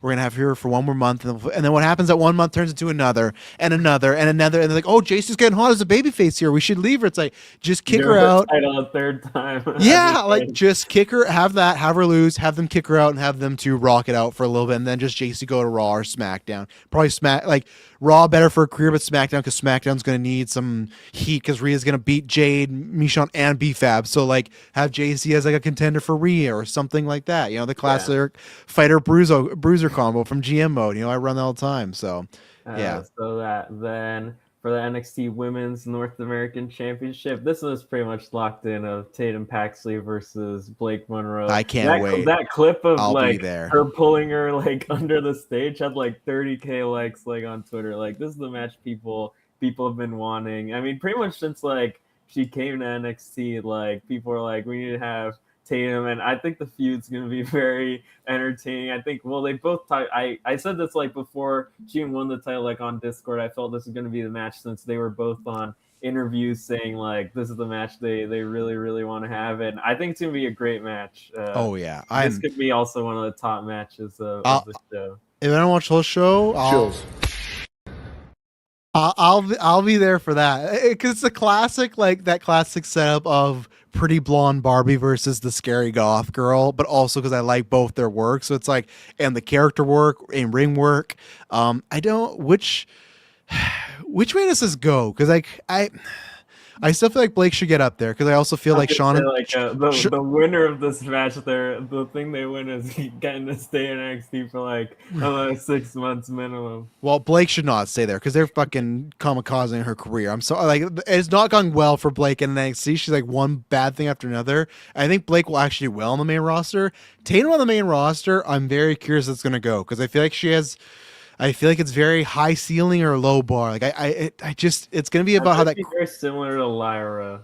Like yes, even like in terms of in ring and care. I think she's more charismatic and like better promo. Definitely, yeah, she is that. Yeah, she's not gonna be doing the shoes promo that goes around my feed every couple months of like this killed her, right? Like that, and that's the thing though. But it's just like, to me, with Tatum, when she gets up there, I would say Tatum could be like another, like, you could have her still on NXT for like that when they randomly call people up like 6 months after Mania, she could be one of those. Because of course we're talking about Cardona, and was cycling again that like back in 2015 or whatever, like Triple H didn't like Zack Ryder's gimmick because he's like, well, who cheers for like a guy who likes action figures and stuff, right? Like Tatum, is not the same Triple H, but I could see Tatum getting the main roster, and there's somebody in that writings room that's like what's the deal with Tatum? Or someone fucking loves the gimmick. Dropped the like the dolls thing. Like that was the reason. Like it's probably when smart. She won the title. It was like that was like in the last like promo between like her and Izzy was like I don't need like the dolls, and like she pretty much said like I don't need love from the dolls, because like the love comes from like the WWE universe. Yeah. But then the reverse is, there's somebody on that fucking room, like Bruce Pitcher, like, hey, we could sell all those dolls. Like Alexa Bliss still walks around. Alexa still walks around though. So yeah, that should be good. And then are Zarya and Soul just gonna do like a grudge feud type of match? Yeah, that'll be good too. I'm looking forward to that one. That should. I hope that could actually be match of the night too. I think if they could like kind of book it the right way, I think that could have a lot of good emotion. So there's some good matches. Sorry, beating Soul there. I think so, yeah, and Soul's definitely coming up. Where Zarya, I think, can cook for a little more. So yeah, I could see Zarya probably having like NXT title run, women's title run this year, especially if she beats Soul here. Yeah, that could be a good challenger for Gray. So. Well, there you go. And that's what, 2 more weeks, right? It's the first weekend of April. It's like 4th or 3rd. First Saturday is so 4th, I think it's 4th. Yeah, it's the 4th. Yeah, so, okay, well, there you go. So, yeah, we'll be talking about that one. There might be, like, one more. They always add, like, sometimes they do pre-show. I think Stand and Deliver kind of always does a pre-show with just, like, one match. So, probably some other random match gets added. It's probably, they usually do, like, they'll do, like, a number one contendership match on like the pre-show for some title. Okay. Yeah. Well, okay. Well, when we do our WrestleMania predictions and draft, we'll talk about that show. And then because you're on it, and because I'll go to you, S-Bubs, did you watch any of Revolution? I did watch a few matches on Revolution. Okay. What have you seen so far? So I know what to throw to you. Or what did you see of that? I did see Thekla and Statlander. You knew he might be interviewing you, so you had to. I do your research just in case you hit him with, "You like my match?" And he had to kayfabe was with, "Oh yeah, I love it." Who won the first fall? I suppose. No. What other match did I see? I'm guessing you saw the main, right? Probably with Hangman. Yeah. And there was another match I partly saw, but now I can't remember. But I do know what happened in the matches. So yeah. Okay, and then David, what do you think of the show overall? Obviously, long ass show again, but I think it was hailed as like one of the better longer shows. AEW had a really good rating on this Wednesday, even though it was a very mid show, unfortunately. TK, I'm telling you, man, someone needs to sit this guy down and tell him, hey, shows before and after pay-per-views, they got to be great. He does this, and Aspos made a good point where lots of people are injured or hurt, but it's like, that's why stop booking 15 matches so you could just save a couple of them for like even though Bandito and Andrade was amazing, have that on Dynamite and just have them rip. Like that's the problem. Like I've noticed it a lot of times where there'll be a great All In happened. All In was an amazing show, and the first show after, other than Hangman's promo, was a very just like mid type of show. It's like, no, you got to capitalize on that because people might tune in. But yeah, Dave, what do you think about the pay-per-view? And then we're not going to break them in depth, but we'll go match by match to talk about some news pieces about AEW or anything like that. So I think it was an overall good pay-per-view. Yes, it was long, over 45 minutes for the main event.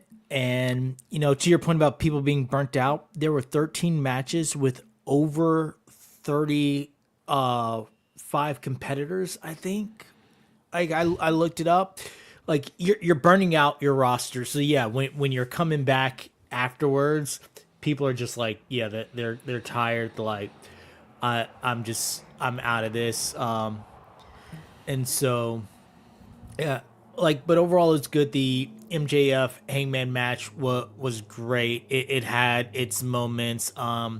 I was a little bit shocked by the ending, but then they tried to walk it back with the whole, well, it's a gentleman's agreement, not like an actual contract stipulation. But man, 45 minutes for that match at times, it felt like that. And then some of the other matches, I just felt like man, I liked Andrade and Bandito, but I felt like it went a little bit too long. I did see Andrade and Bandito. That's the other match I was thinking of. Yeah. You thought that about in the Discord. You said about Swerve and Brody as well, which that one I agreed with you. Like the type of match they were having felt like they could. Because what did they end up doing? They end up having where's the run? It's 14 minutes. 14:50.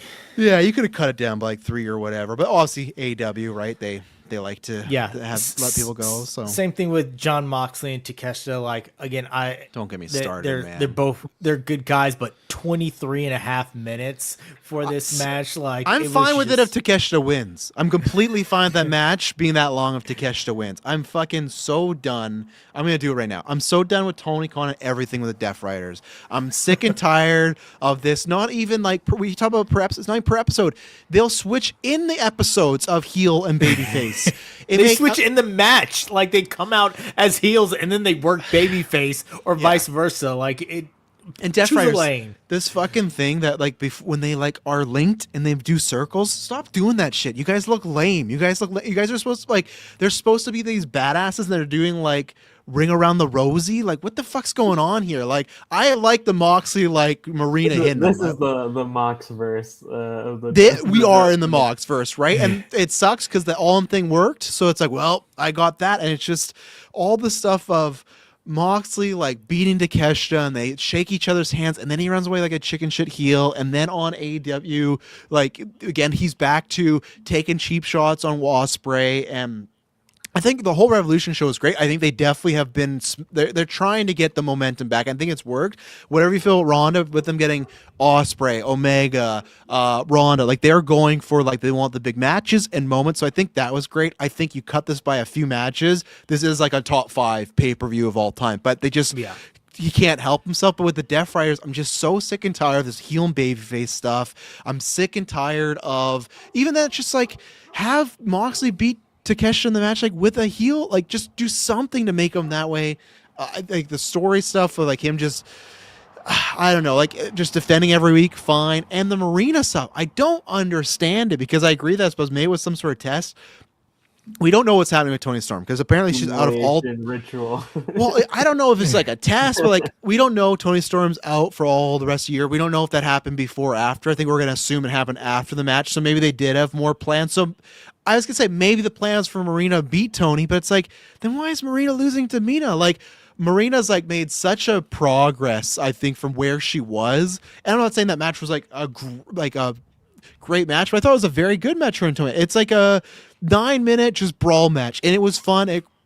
She's not looking out there like she's like blind leading the blind. Like Marina can actually carry stuff. She had a good run with the tag team, and you need more like heel women that are a threat. So I don't understand that. So everything booking wise with the Death Riders, I'm just so like disenchanted, and like having Ospreay around there, like him and Moxley will be good, but I'm like, I don't know if I want Ospreay around this stuff right now again. You know, It's just we're back to where we were at the beginning of last year, where it's like, what are we doing with Moxley and the crew here? You know, like again, they should have sat him down and said, hey, I know you don't want to do it, but the Riders are going to turn on you, and for 4 months you're wrestling those guys. You know, like that's what you do. I just like I'm sick and tired of this like weird tween. It's not even tweener. It's just like TK, like stop this man, like make it make sense. And it's like I like Moxley, I like the matches most of the time. He's not bad. It's just confusing to watch on my screen, and I can't get invested in this stuff when it's changing all the time. So, and fucking push Marina, all right?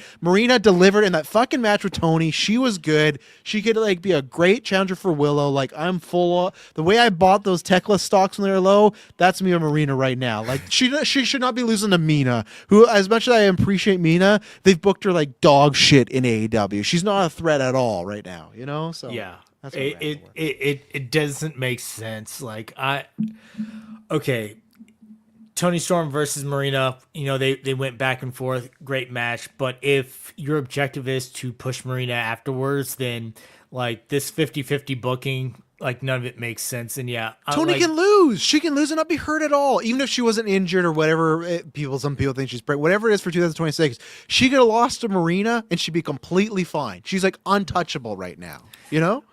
But to have Marina just continue to go on this losing streak, like she's supposed to be the badass. Like, yes, when you watch her come out with the Death Rider, she's the one hyping them up. She's the one keeping them in check, and then she's losing to Mina. It's just like this doesn't make sense. Oh, and don't even get me started. Every fucking week when I see Daniel Garcia just being the clapper, it's just like again, like I was for months. See the video of them in Mexico. I did. He was tapping out Daniel Garcia to punish him. Yeah, like, and I would like. I hope that storyline eventually happens where he looks at Yuta and Garcia. It's just like, you guys ain't the shit. Like, I trust Pac. I trust Claudio. You guys fucking suck, and we're gonna re-push. Like, we're gonna re-punish you. Like, you got to prove it to us, because I was for months pitching Garcia in the heel turn, and they've done nothing with it.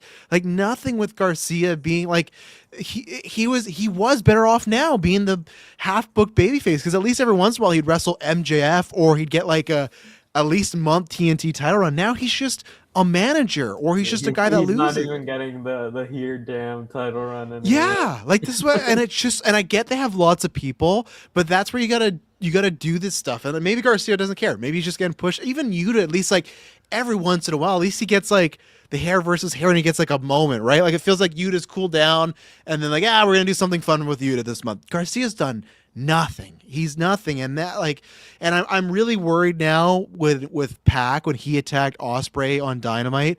My worry is they're gonna want to keep Moxley as the face. And remember how for some reason they just randomly made Darby and Gabe Kidd like the feud. They transferred all the heat from Moxley to Gabe Kidd. I worry they're gonna do that with Pac, and they're gonna be like, let's have Moxley go away. And now Ospreay, he really hates Pac because he was going after his neck. It's like, that doesn't make any sense. Why? Same thing. Why is Darby just fighting with Gabe Kidd now? Like, why is like it's the same thing? Why is Will Ospreay, if he goes after Pac, why would he come back, want to fight Moxley, and then go after Kidd? The only good scenario I've seen pitched, which I agree, is if Ospreay beats Moxley for the Continental title, and then, or not, what title does he have? Does he have the Continental?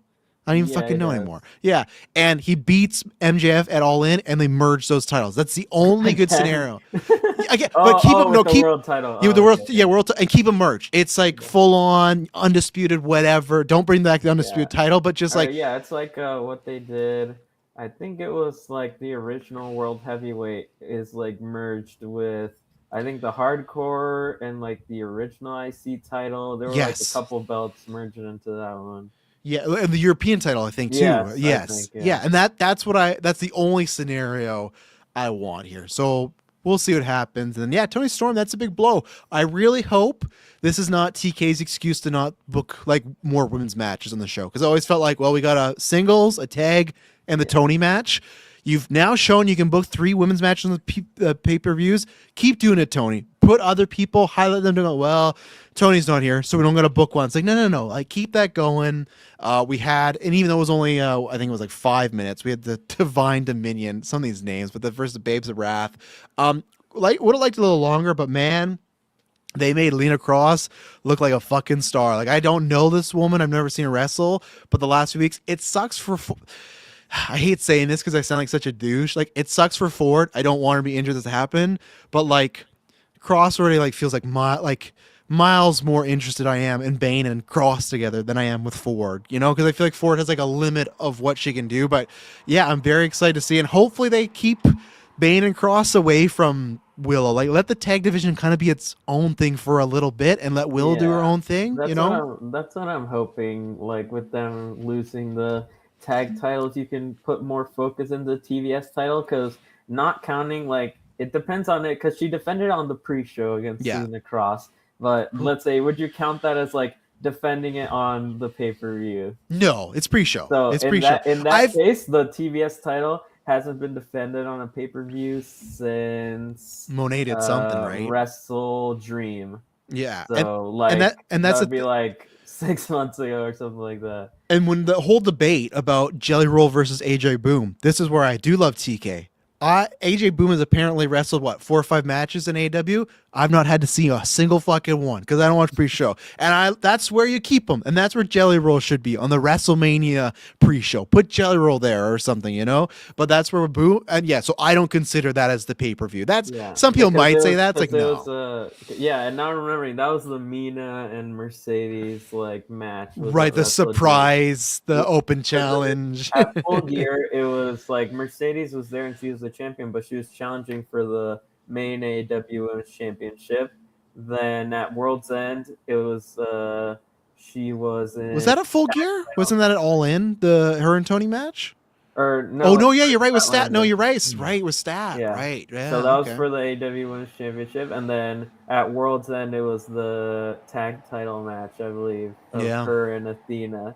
Yeah. And then she lost it on a Dynamite, and then at Revolution it was on the pre-show. So the TVS has kind of just been like because Monet had it, so she's kind of doing other stuff and stuff. Like she was defending it, just like not on the pay-per-view.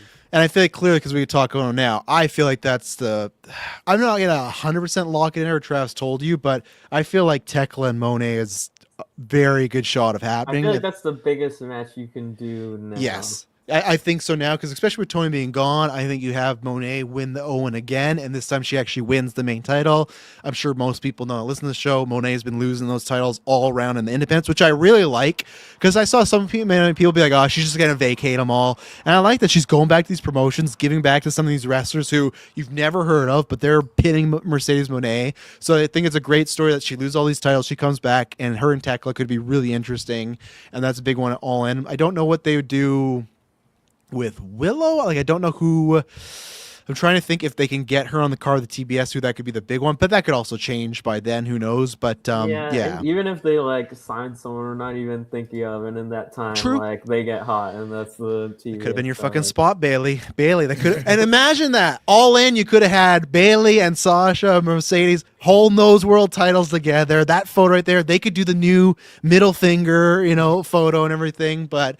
And then that would have been an excellent photo too. It would have been because like a Charlie Dakota Kai, or something like that. Yeah, true. That could be it. Yeah, and then we'll see what Statlander do. But yeah, Tekla and Statlander was great. I've liked all these matches. I think maybe the first fall was like a little quick. I hate best at 3 falls when someone. It's rare. Like it's not good that it happens in every match. That I'd say like it's rare that it doesn't happen. Where like the first fall isn't right away, and that's just like. Now this person has the advantage. I've never understood that booking. Why is it not they wrestle the full match and the last 3 falls are very quick near the end when they're tired and beat up? I hate where the last pay-per-view they'll wrestle a 20-minute match to beat each other, and then this one's like, after 6 minutes a roll-up happened. It's like, if I was booking 2 or 3 falls, like, no, have them all happen quick. Obviously, there was some cheating involved there, but yeah, Tekla's still the champ. It was a good match. Not sure what they'll do with Statlander for a bit, but no, it was a very good match. I enjoyed it, and and then S-Bubs, you got to interview Tekla. So that's through your school, right? That's how that happened? Yeah, well, I mean, it's for like a school project, but yeah. I did it just like by myself, just emailing some people and seeing if it could happen. So that was pretty cool. Yeah, it was like they have like an art exhibition called Sunset Flip. Her and Lee Moriarty, the ROH Pure champion. They were both there. It's like it was like half and half of the exhibition, like his on one side and hers on the other side. And they're very different. As you can see, hers is very like had all of hers were very red and had some interesting like visuals, more abstract sort of stuff, and his was more like pop art of like it was sort of like luchadors in like different scenarios, like playing tennis or like on the beach, and very like colorful like blues and pinks and stuff like that. So it was a good contrast of like the two sides. And yeah, they're both super nice. I only got to chat with Lee for maybe like a few minutes, and then Tekla didn't get to talk to for quite a while. Like pretty much after everyone had sort of left, she told me like if I waited like a while, then we could actually talk for a while. And yeah, I did. I have like probably like 10 minutes recorded interviewing her, and then outside of her, we just talked about like a bunch of random stuff. I think we barely talked about like wrestling. She said like it was good being asked questions that like she doesn't get asked like all the time. I think they appreciate that because especially when you talk when you do the wrestling circuit, I feel like they get the same like the same wrestling questions. I do a lot of interviews, and like I know like there's interviews I like and interviews where it's just someone reading a list like digital like and nothing like that interesting to say. So it's cool. Yeah, I asked her just like what movies and stuff like inspire her and what stuff like influenced her character, and she said like she loves like every Tarantino movie she was talking about. She said like that makes a lot of sense. She said her favorite is a Death Proof, but nice. But she said she's most influenced by Kill Bill, especially having like lived in Japan and stuff like that. She said that's her like stock continues to rise with character. me. And she said Lord of the Rings. She loves stuff like that, and it was super cool talking to her, and she has some really great art. Like I said, it had this sort of like a self-portrait of her. It's like the spider boot over there, if you can see it. Yeah, I see a bit. Yeah, no, that's cool. Yeah, that was very cool. Tekla is Gimmick approved. You know, like I said, we were with her. People were worried, but like I said, I think they'll do her and Monet, and that's gonna be a big match for her. So we'll see what happens there. We didn't mention. Oh, go ahead, sir. I was gonna say like the whole did Mina attack Toni, because I feel like that's where it's going. They did say they planned it out. Okay. The rumor is that they did the attack and they have a clear goal. I'm gonna say maybe they do, but it's like depending what this is, like when Toni gets back, like does it matter? Like what if it's Mina and Mina's not even in AEW anymore, right? So it's like if it's something that takes her out for the whole year, either I believe that they've written it down that like.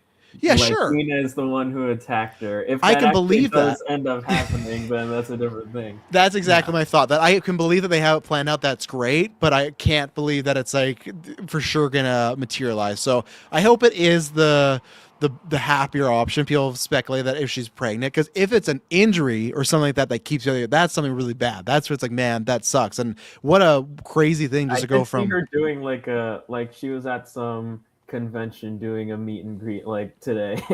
So did she? Okay. So that'll be interesting to see what happens there. And that's a huge piece for the women's division. That's a huge, you could argue she's definitely a top 3 act there. You sometimes could make the argument she's like the number 1 act, you know? So I think there's definitely been times where she's like the number 1 act in AEW, men and women, especially over the past like 2 or 3 years. Yeah, and then like again, everyone, because May was leaving, but everyone like was like that, and her and May in the Hollywood ending should have went on last. They had the steam, the heat, everything. The You Light My Fire match. After God, yeah. Well, speaking of, we had FTR versus Young Bucks in another great, fantastic match. They always got great chemistry. The only complaint I had about this was the blood came way too quick. It was like within 2 minutes, and like Dax and Matt were like, Matt that were.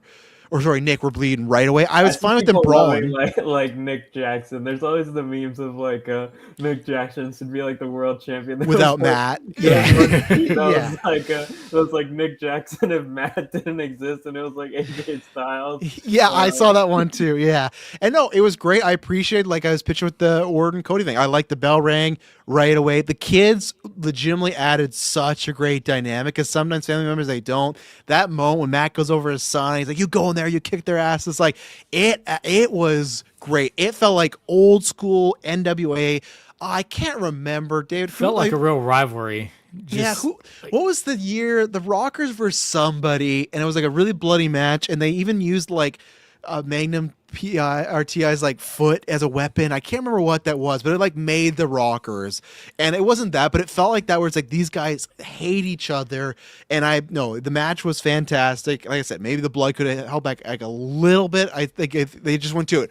It's like the 2 out of 3 falls thing. It's like in other matches it takes a little bit. This was like they hit Nick on the table once, and he's fucking gushing. It's like, okay, we could have waited, but I get what they're going for.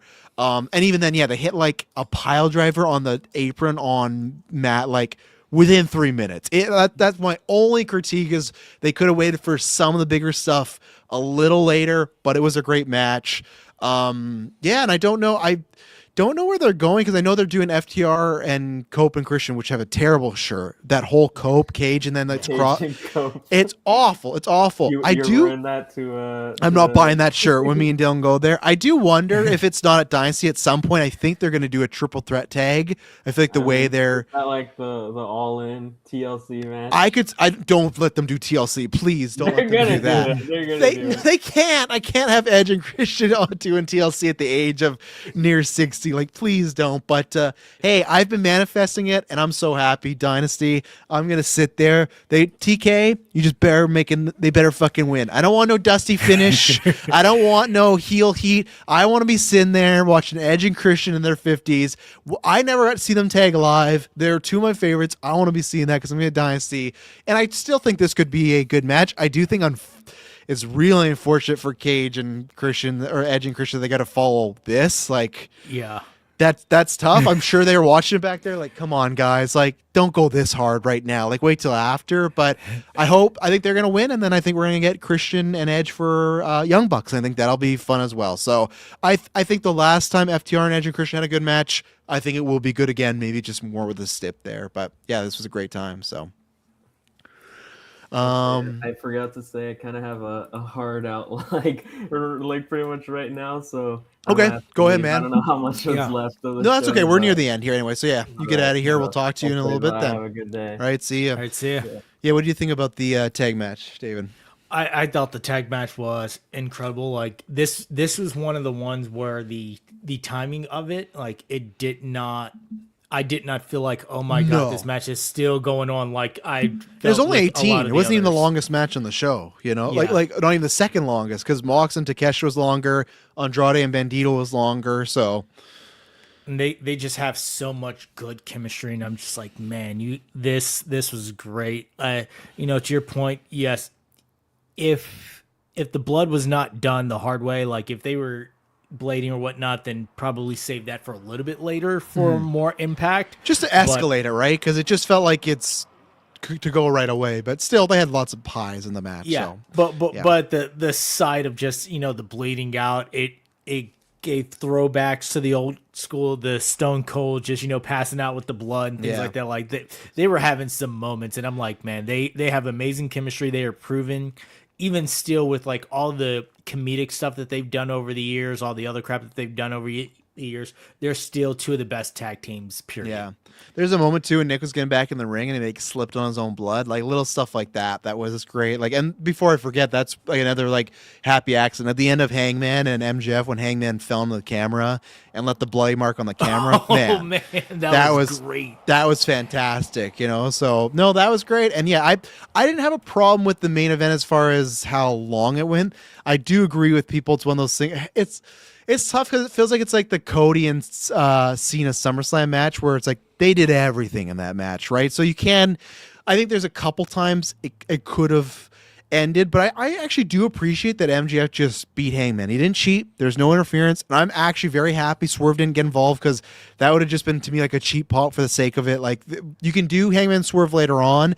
It didn't need to be there because like why would Swerve need to cost Hangman that? Like it made no sense. Like he has no reason to like screw him over forever. So, and I think it's better for the Hangman character where like if you can't, for right now as a babyface, right? If you can't challenge for the title and the guy cheated, it's like, oh man, that shame on me. I got bad luck. But it's like, no, he just beats you, right? Like like it doesn't matter that he hid the ring in the trunks. It's all no DQ. Like it's a weapons match, right? He was more sneaky than you were. So I think that's gonna mess with Hangman even more. That not only can he can't challenge. You lost your match, and you lost not by interference or anything like that. Just you lost a death match. He knocked you out. I do think that maybe they should have found a different finish because that's how Swerve beat Hangman in one of those, right, where he choked him out. So I thought that was kind of too similar. But no, I thought it was great. Lots of good callbacks. The dog collar callback was great. They did the spikes callback. Like there was some good stuff in there. So and I'm when he brought the dog collar and he's like, not again, not again, not again. I was like, oh, that was an amazing, just little throwback. Yeah, and it's great time for that because that was like the first MGF like bloody match where it's like, oh, this guy can go to that level. And Heyman lost his first world title, Punk. So they didn't mention on commentary, but it was a great kind of full circle. So I'm very curious. It said that Hangman has time off right now, which I think that makes sense. Cool him off for a bit, have him come back. Hangman, it looks like he's going to do Kenny versus, is going to be Kenny, which I'm really hoping because, again, I'm there live. If I can get MJF and Kenny, I'll be very happy. The Swerve Kenny thing, I'm very excited because I love that match. It was very strange, like, for Swerve to ask for the EVP thing because it's like Kenny's like on screen never used that. Like he didn't do like the Bucks heel run. So it's like, what? Like what is they've never established on screen because even when he was with Don Callis, it wasn't like, oh, as an EVP, I'm doing this stuff. It was like, no, even Tony Khan that era was like, oh, why are you cheating? Why are you doing this? So I don't think it needed anything. They just could have said, hey, number one contenders match is Swerve and Kenny, you know, like, but I guess they want to add some stakes, but I think that'll be good. And yeah, I imagine, yeah, you think Kenny's just winning this, being Swerve either next week or the week after, and he's going on to MJF? I think so. Like it would make sense right now. Yeah. And I guess I wonder if there'd be any like chance like a triple threat, but I'm hoping it's one-on-one. I know we got one Kenny and MJF match, but I want like a technical full build, like just a solo one for now. Yeah. You know, let's do that. Just let them go at it and have a damn good match. Yeah, and then we'll get the full answer because I know again a lot of people are hoping that Kenny's going to get the win and we're going to get Kenny and Ospreay at All In. I don't think so. Again, as much as I have loved MJF's reign, I think he's doing a great job. I still would rather Omega Ospreay 3 with Ospreay getting that win, but I think they just want pure MJF heel, getting the booze in England, getting the win. I think again, it sucks that they kind of ran that match 2 years ago already. The whole, especially in London, in All In, that they did the MJF and Ospreay, but oh well, it's different there. And again, I'm just very curious. If it's not that, I'm very curious what Kenny is going to do at All In because I don't want him hanging on the tag rope. We know it's not going to be AJ, right? Because that was the like dream match scenario of like, oh well, if he gets there, that's clearly you do Kenny and him and All In.